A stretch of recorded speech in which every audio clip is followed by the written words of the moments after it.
Welcome to the M&A Unplugged podcast. Our mission is to help you be better prepared for your business acquisition or sale. Being prepared will ensure you maximize returns and minimize risks. This is M&A Unplugged with your host, Domenic Rinaldi. Welcome back. I'm Domenic Rinaldi, the host of the M&A Unplugged podcast. Matot is a fourth-generation dumbwaiter manufacturer. The president, Jim Piper, is a former guest on the M&A Unplugged podcast. Our firm, Sun Acquisitions, helped them complete a strategic acquisition several years ago. By all measures, Matot's acquisition is a tremendous success story. Moving the target company into their facility, integrating employees to create one company, they retain the entire employee base, and they've grown the target company revenues year over year. On this episode, Jim joins us again to talk about the integration of the acquired company, what went right, what could have been done better, and some best practices to consider when planning for your own acquisition. Listen to this episode, and I promise you'll be better prepared for the critical task of integration. If you want to avoid common deal pitfalls, the risk of losing substantial dollars, you need to know how ready you are for a transaction. Because I believe proper preparation is so critical to your deal success, I have decided to open enrollment in my coaching group for applicants who are interested in improving their knowledge and skills on how to buy or sell a business. I am limiting enrollment, so contact us as soon as possible if you are interested. You can do that by sending an email to info@k2advisor.com and request info on our coaching opportunity. Being prepared is critical to ensuring that you maximize returns and minimize risks. Thank you for being here and hope you enjoyed today's episode.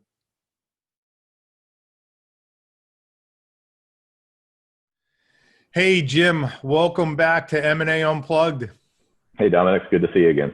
Hey, good to see you. Thanks for coming back. I think if I go back, I didn't look, but I think you were interview number 2 or 3 on That's amazing. Unplugged. Yeah, how many are we at now? You'll probably be close to 70 something, 75 maybe by the time we drop this. Well, congratulations. Well, thank you. And thank you for being a part of the journey. And for folks that didn't listen to your episode, we helped you acquire a business, Matot, acquire business strategic acquisition. And so I really wanted to bring you back to talk about integration because I think you did such a nice job of, integrating a company into your facility. And I think it'd be great for people to hear that story. But if you wouldn't mind, though, before we get into that, give people a background on Matot and how you and the executives of Matot decided that an acquisition was the right thing to do. Sure, and again, thanks for having me back. Matot is a company with a very interesting history. We're a manufacturer of commercial dumbwaiters, and we've been in this business for 130 years plus now. The company was started in 1888, has always been Chicago-based, fourth generation ownership, and 2 sisters own the company today, so we're a woman-owned business. A few years back, we looked at some strategic planning and growth goals and tried to make some decisions as to whether or not organic growth was where we should put our emphasis or if we should make a larger leap and look at acquisitions. We looked within the industry sector in which we typically play, which is the elevator industry first. And then we also looked for compatible businesses that could leverage our skill sets as a custom engineered kind of sheet metal manufacturing company. Within the industry, we looked upstream and downstream and really couldn't identify a good fit at the time. So we approached you to help us with that initial search for an acquisition target. And, through a variety of different industries and owner meetings and product types, we settled on our ultimate acquisition, which was a industrial damper company. Nothing at all to do with the dumbwaiter world in which we play today, but very compatible in terms of it was also a custom engineered metal fabricated product. So leveraged both the same type of engineering skill sets that we had in-house, but also, and probably more importantly, leveraged our skill set on our manufacturing floor where we had excess capacity at the time. Yeah. And so when you went out to do this acquisition, you knew that you most likely wanted to merge something into your existing operation. You had the capacity on the floor. And so you were really targeting businesses that would be easy to fold in to your existing operation. Yeah, that's right. We had identified probably 25% of our floor space could be freed up for, depending on the type of product we're going to add. We have a 40,000 square foot facility today, and in the ideal case, we were hoping to find a product that would utilize, the majority of the same equipment and techniques that we use on the shop floor. Yeah, and I think it's such a great example. When we have people come to us and they're interested in making acquisitions, I'd say, the preponderance of the time they're coming and they're looking to maybe acquire competitors, and we try to expand that thinking and Sure. the net to think about, well, are there strategic acquisitions that you could be making that, isn't your core business, but it's additive, or like you did, it's similar process. So, you could easily fit that into what you were doing because you had the core skill set, even though it's a completely different industry. And I think it's a great example of being strategic about an acquisition. Yeah, and for us, it's had a lot of added benefits because it's really diversified our revenue stream. The dumbwaiter side of the business that which is still responsible for 2/3 of our business, is a very commercial product. It's going into new buildings, it's going into new construction, it's going into restaurants, hotels, hospitals, airports. The business that we acquired is a heavy industrial product. The sales channels are different. The way it goes to market is very different. It's sold to independent industrial sales reps. So over the course of, since we've acquired it, and even now through the pandemic period, we'll call it, it's certainly helped level load our revenue streams and sort of our production modeling too over the course of time. And I don't think that necessarily would have been the case if we had identified something strictly within our industry. Yeah. Diversification is a great thing. Right. Especially when we've been in the industry for 130 years. Right. Took us a while to diversify, but now we're there, right? Now it's working. So let's dive into integration a bit. It's a topic I've been talking a lot about lately because I think it's such an important one. Whether you're a group of investors acquiring a business that you're going to operate yourselves, or your company looking to acquire another company, integration is so critical. And I really think you guys did such a nice job of planning it and then executing it. And I know it didn't go completely as you had planned, but because you had a plan, you were able to modify it on the dime. And so why don't we talk with, when did you first start to build the integration plan, and what did that look like? And then we can get into, the actual implementation of it. Sure. I think we started to build, once we had identified that we were fairly certain we were going to close this deal, it was probably a good 30 days out that we really started to finalize and add detail to an integration plan.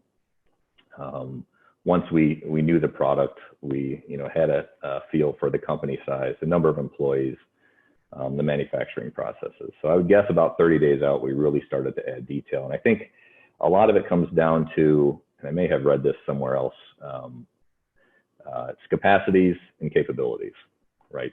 Is really when we look down the line items of things that need to be accomplished in any transaction, any M&A transaction, from the early stages of identifying targets to evaluating acquisitions to doing due diligence, all the way through integration. It's really merging the capacities that you have on hand, and that's typically the personnel, with the capabilities that they have. And so it's this matrix of skill sets to identify who's going to be responsible for what levels of detail. Do we have the right team members in place? And again, do they have the tools and skills to get the jobs done? So once we sort of mapped out our internal, I'll call it the HR skill set, we went through a very logical and not unheard of plan of what the integration was going to look like, from the financial aspect of it to the legal side of it, to the HR. But My background and strength and passion is in the operational side of the business. So with our engineering team, with our production team, sort of pre-formal announcement, we began to map out literally week to week the actions we were going to take as a company to integrate production into our systems. This is an ideal case on paper.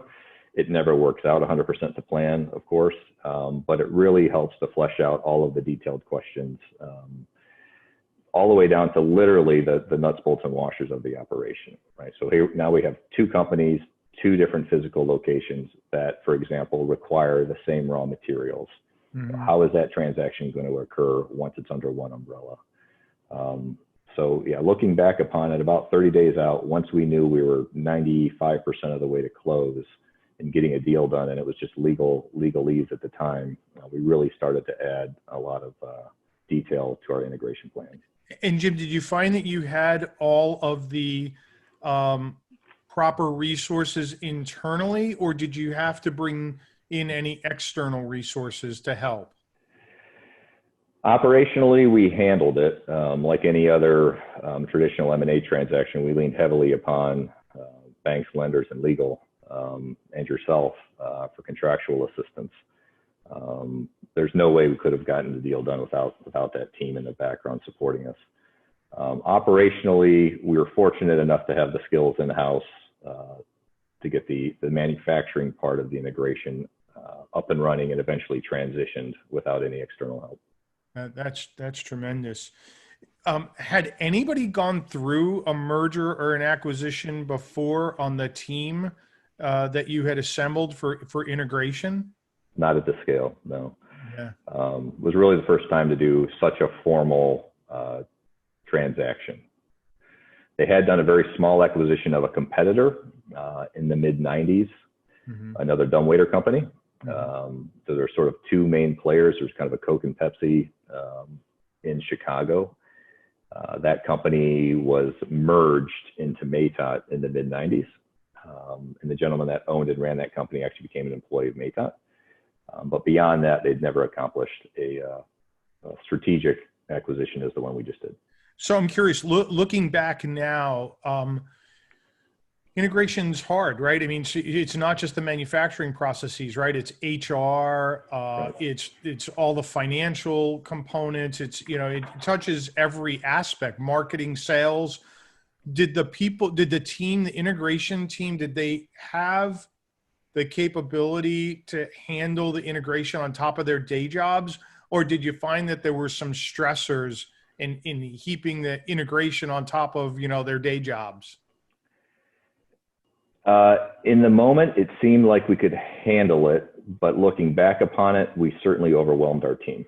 You did. I'll say that. And specifically to one of the points you mentioned, sales was one where it was extremely taxing. One day our sales team is selling and has a great depth of knowledge of one entire product and way to go to market with our main product line, this dumbwaiter line.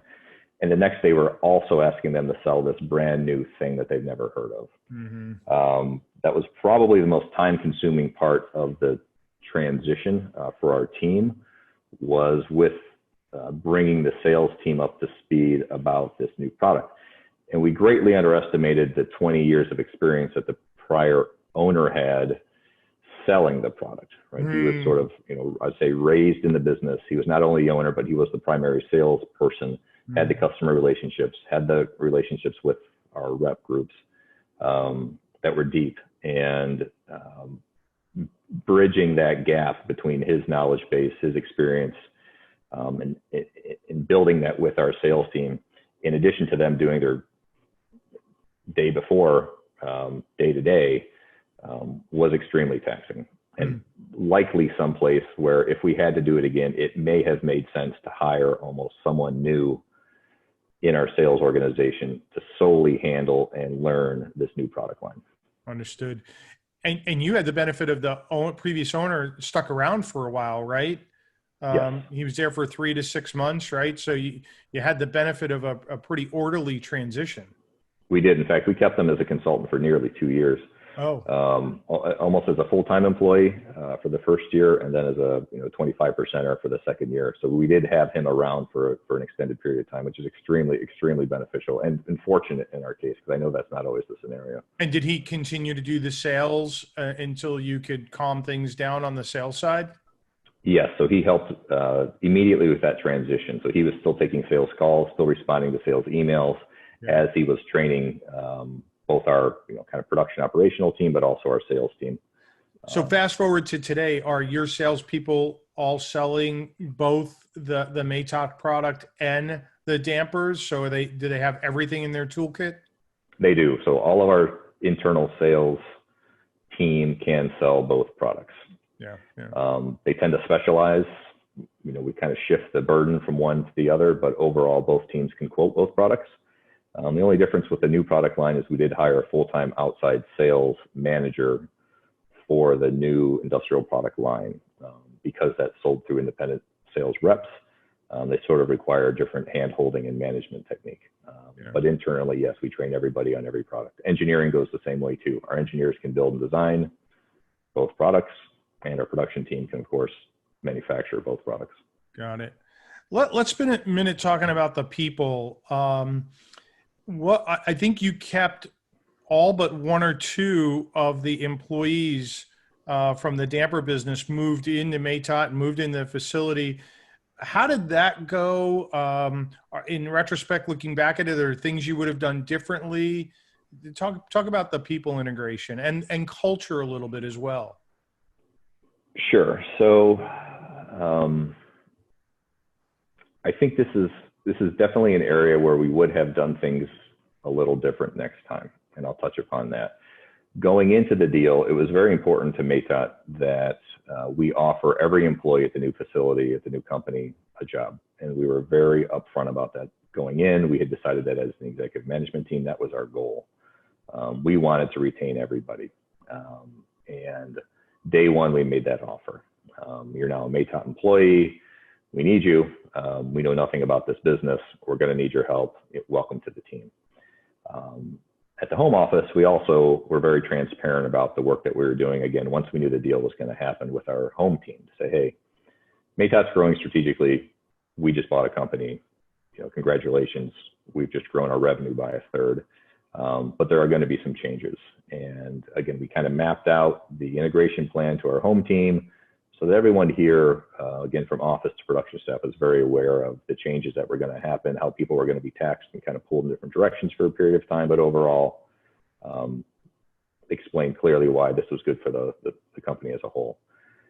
The mistake we made, looking back upon the announcement to the company that we acquired, was, if you can imagine this, the day of, we had planned thoroughly about the words we were going to say. We had brought food in, but the employees at the acquired company had no idea that this was going to happen. Mm-hmm. And so they were pulled into a small break room with the owner, and myself and our executive management team were there. So you can imagine the nerves that were on edge when something like that happens. Mm. And I think that the error we made was not working with the owner as to how best to message what had just happened. Mm. And so rather than, and again, through no fault of his own, rather than perhaps taking an approach that said, hey, I really just want to thank everybody for the decades of service that you've given to me and my company. I've decided to make some personal changes in my life. And one of those is I've decided to sell the company. And let me introduce you to the new owners and kind of explain how this whole process was going to work. In reality, the words that came out of his mouth was, we've just been acquired. Mm. And let the pin drop, right? Mm. And so it made it seem as if we were some nefarious group that had come in under the cover of darkness to acquire this company, almost against his best wishes and interests for the company. And with that tone, we immediately had grown men crying who thought that their jobs were going to be lost. The sky was falling. It was just a shock to the system in the way that the presentation went down. So we were, our messaging amongst our team was very clear, and we had agreed that, we knew what we were going to do and say when we went in the door, but we did not anticipate at all the messaging that came out of the current owner's mouth. So there was a lot of,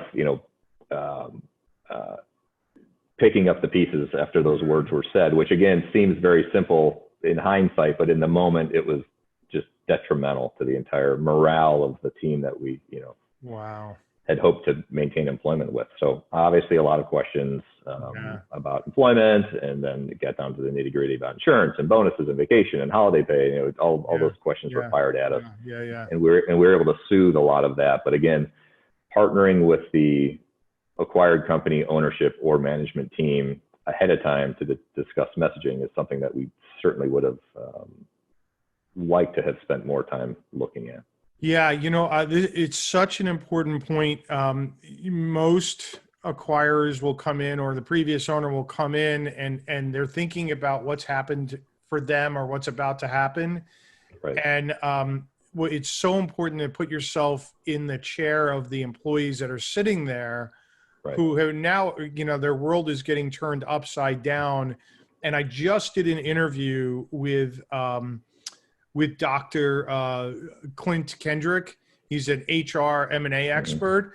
And one of the things he said in best practice that he delivers to people is, look, start with the fact that they have jobs. If they do, in fact, have jobs, let them know they have jobs, Right. that they're going to be valued members of the team. And then you can work through, this is your great strategic, you can get to everything else, but start with them. Yeah, I think it's imperative to maintain and work your way back. You've got their attention. You've taken the burden off their shoulders. Right. It's imperative to maintain, what we call the employee infrastructure, right? Because you need to maintain that morale. You've got to maintain that employee buy-in. And a lot of that for us in this case, again, because it was a very new industry for us, is that we didn't want to lose anybody that panicked and, skipped town, because there were a tremendous amount of, I'll call them in air quotes, secrets that the employees had for building the best quality product that the company had been known for. Yeah. And had we had a flight of employees, we really would have been up a creek trying to get things up and running. So again, we were able to pick up the pieces. We were able to, kind of bring everybody around. We were able to lay out, we had incentive plans to maintain employees. Again, we were eventually going to relocate employees. We consolidated operations 45 minutes away from their facility. And again, through a different variety of measures and incentives, we were able to maintain employment for almost all of the employees that were in the acquired company. Did they know that day one, Jim? Did they know that eventually the operations would get merged, or did you start with, we just need to get to know each other, and then that decision was made and communicated later? We let them know out of the gate, and it was an honest statement that we didn't know exactly what the timing was going to be and whether or not we were going to consolidate. However, we did leave it as an option. Yeah. This is where our pivot happened, because when we looked at our sort of detailed plan, we thought it would take us at least a year before we consolidated operations under one roof. Yeah. And we let them know that, like, hey, there's a possibility that one day you'll be working here in a new facility. We don't know when that's going to happen. We think it might take a year if it happens. However, operationally, we found it extremely inefficient to have both of these facilities running at the same time. We just didn't have enough people infrastructure to spread them geographically, and we weren't as familiar with things like Zoom at the time to really make it happen. And it was a lot of driving, it was a lot of windshield time, and when it came to combining even IT systems and ERP systems, it was very difficult to maintain the two systems. So rather than stick it out for a year, 4 months in, we consolidated operations. At that point, again, we were very transparent about our intentions and motivations for doing so. And it was at that point that we had individual meetings with each employee to discuss, their future with the company. Again, every employee was offered a job. Great. The production team was offered the exact same job that they had. There were some clerical jobs where we wanted to maintain the team members, perhaps not in the exact capacity that they were working today. And And those are the one or two scenarios where it just didn't work out. Yeah. But for the most part, we were able to maintain every key employee that we needed to keep. Jim, how did the integration, the physical integration, moving people into your facility work? Just the physical components of it, and then culturally, how did you merge these two different workforces? How did you make sure that it all came together so that there weren't, clashes, or were they separate enough that you didn't have to worry about that? Several things we did. Early on, we brought all of the employees from the damper company to the dumbwaiter company via bus for a luncheon to meet us, to spend time and literally days with our home team, I'll call it.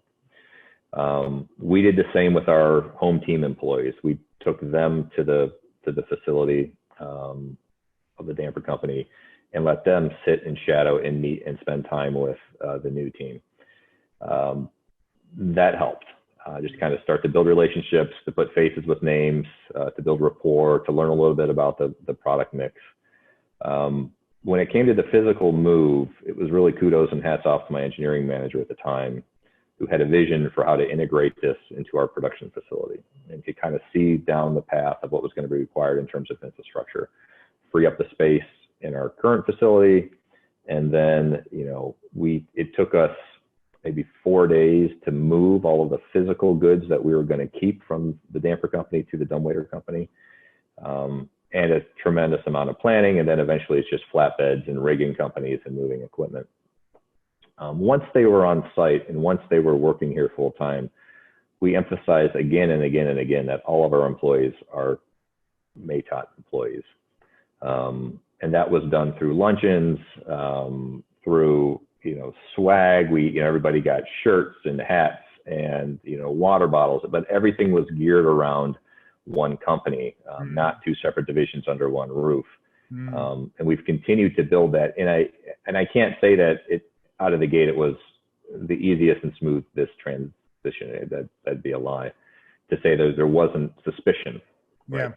And that there are different ways of doing business and there are different ways of manufacturing products that just presented obstacles that we had to overcome.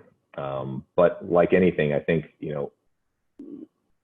we maintained the message that, we're one company. And ultimately, both product lines rely upon, many different employees building products for both. That's kind of what I wanted to say. So a lot of the raw materials get fed through the same work cells. Yeah. And so, we worked on cross training of our employees so they can build both product lines. And, eventually over time, there's kind of a symbiosis of skill sets and knowledges that ultimately led to the team that we have today. Now, we did eventually, some employees from both sides of the business have left since then, not as a direct result of the transition, but, we've been able to replace people now and maintain operations for both product lines because of this kind of cross-training nature of, all companies, all employees, one company kind of motto. And it's led us to, a fair amount of success so far. That's great. So if you had to ramp up on one side of the business, you have employees on the other side that could come over and help with that. That happens every week. Every week that happens. We transition employees from one, kind of work cell department to the other. Yeah. Fairly easily. Yeah. Yep. So are there other things that happened in the integration that you think would be very helpful for other people to hear and understand? I think one of the best things that happened to us in the integration, and actually just going through the entire M&A process, was that it really forced us as a kind of legacy company to update many of our tried and true processes and systems in ways that we wouldn't have been motivated to do so before. And I can give the simple example of an ERP system, which I know is kind of, makes people roll their eyes when they think about implementing one, but we had a system that was designed to manufacture one product and had zero flexibility in terms of kind of, going to market differently, dealing with reps and commissions. And even our engineering systems were built for one system, didn't have any flexibility. And through the process of having to integrate an entirely different and new product line, it really forced an upgrade of much of our infrastructure, both personnel-wise. We're hiring, I would say, and this gives us the option to recruit better because of our kind of product mix and marketplace mix.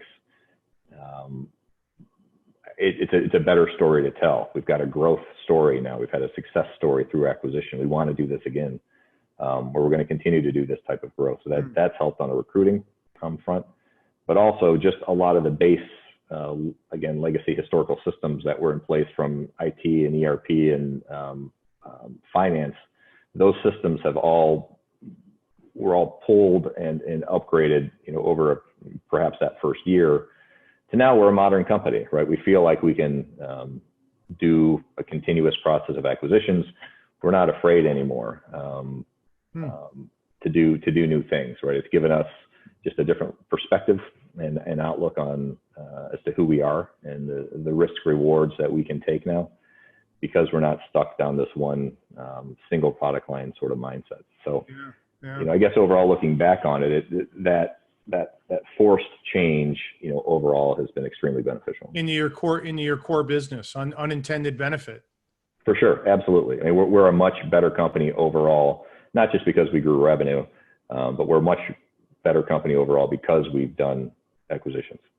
That's tremendous. Right. Wow, that's great to hear.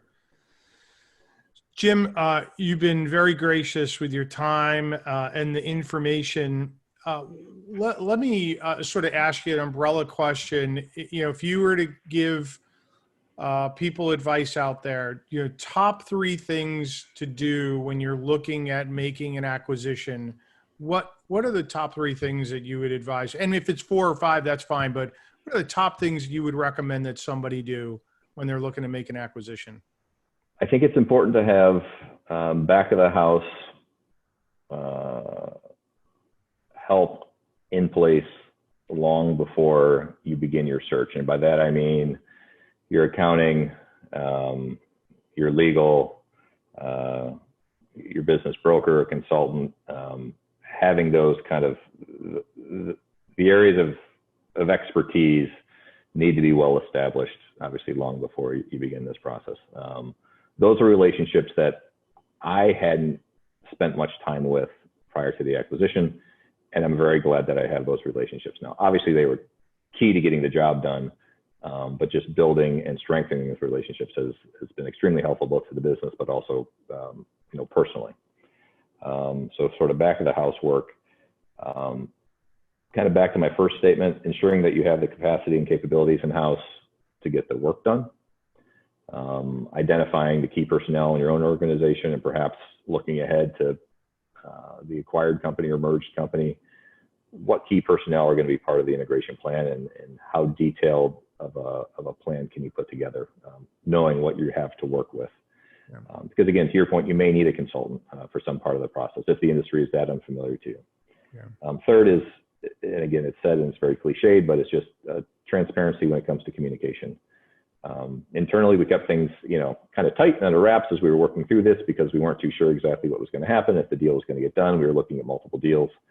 But once it was done, it was as open, and you could ask me any question about it. Any employee could, about our motivations, our intentions, and how we expected things to go down. So those would be the 3 biggest things that I have to keep in mind. Yeah, I think that's tremendous advice. I think you're spot on. And I think I know I've gotten to know you, and I know that from a communications perspective, you're transparent. You're not going to hold anything back. And I think that's such a key component of making sure that you retain those employees and win their hearts and minds. So, right. And this transaction I know has worked out very well for Matot, and you were a big piece in driving that success. So, kudos to you and the organization. Yeah, thank you. And the other thing is, you just can't stop learning, right? There's just so many different facets to this type of transaction. And there's, again, podcasts like this and different books and people that you meet that are in the industry. I mean, every time you listen to something like this, or you meet another person in the industry, you're picking up another little tidbit of knowledge. So I think it's again, for me, for someone that hadn't done much of this work in the past, just the networking and asking questions, even post acquisition has been, extremely helpful. Yeah. And I think you said it best, assemble the right team. I mean, I've been doing this for a couple of decades, and I don't come across much that I haven't seen before, but every now and then I'll come across something. I bet. And if you do 1 or 2 transactions, there's so much to know about getting an M&A transaction done. So we say this all the time: get an M&A attorney, get an M&A accountant, get an M&A advisor, get the right team in place. You'll be well served. You'll save yourself a ton of money and heartache if you don't, and you'll meet your return. Hopefully meet your return objectives, your return on investment objectives. Yeah, much faster, I would hope. Much faster. Hopefully. Right. Yeah. Well, Jim, thanks so much. Really appreciate it. Continued success to you and Matot, and I'll look forward to hearing about the next acquisition. Thanks again, Dominic. It's been a pleasure. Yeah, take care. I hope you enjoyed this episode. All of today's information will be available in the show notes. If you enjoy our content, please remember to subscribe and review our podcast. I look forward to seeing you again on the next episode of the M&A Unplugged podcast. And until then, please remember that scaling, acquiring, or selling a business takes time, preparation, and the proper knowledge.